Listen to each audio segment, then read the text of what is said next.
Okay, so here you are. You're a regular everyday guy and gal, but you're also a Christian. You're a believer. You're a follower of Jesus Christ.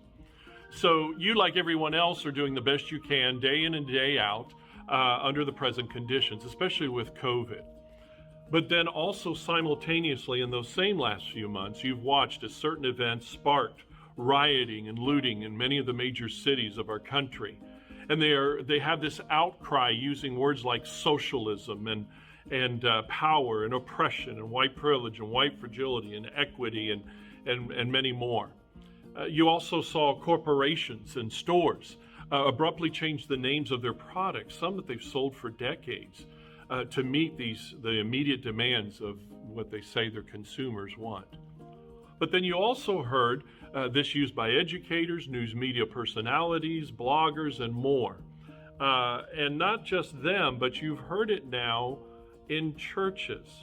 You've heard it used in church small groups, Sunday school lessons, and yes, even from the pulpit. Now you're a bit confused, and you're also fearful. You're fearful, first of all, because you're not quite sure really what they're trying to say with these terms, what they really mean by it. And you're also fearful because you're not quite sure how you should respond to it in a biblical way as a believer. Well, my new book has just been released, and it should help you with this. It's called To Be Clear, How to Proclaim the Gospel in a Post-Truth World.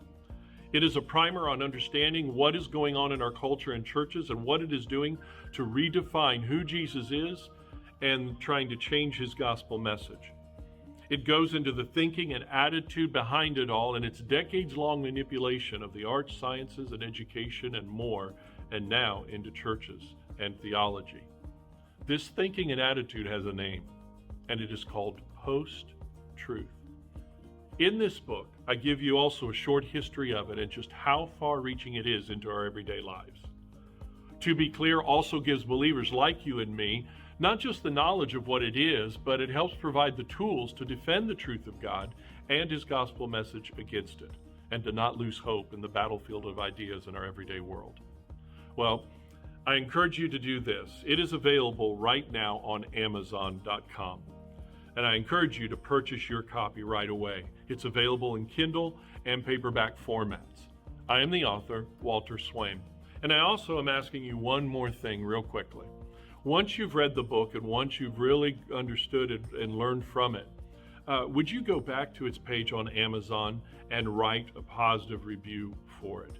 That helps the word of the book get out as well as you sharing it personally with others. Well, thank you so much. And may God richly bless you as you strive to walk in obedience to the Lord and to share his gospel message with others.